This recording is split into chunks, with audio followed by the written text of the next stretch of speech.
well. Thank you so much. I'm completely shocked. Completely. Thank you so much. So you kind of... I understand what's going on. Okay, all right. Well, we're the Coastal Electric Cooperative Bright Ideas Prize Patrol, and you're one of this year's winners for your project called Dirt.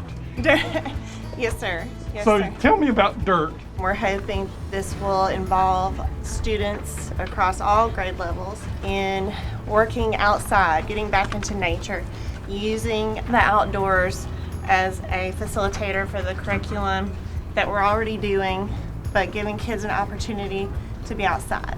So what will they be doing outside? We can start by, we would like to have students actually grow vegetables. We would like them to also be able to work with poultry. We're going to have volunteers help using your grant money to now build a chicken coop, which kids are going to be extremely excited about. I'm just excited at all the possibilities that this is going to give not only my students but all the students here at McAllister.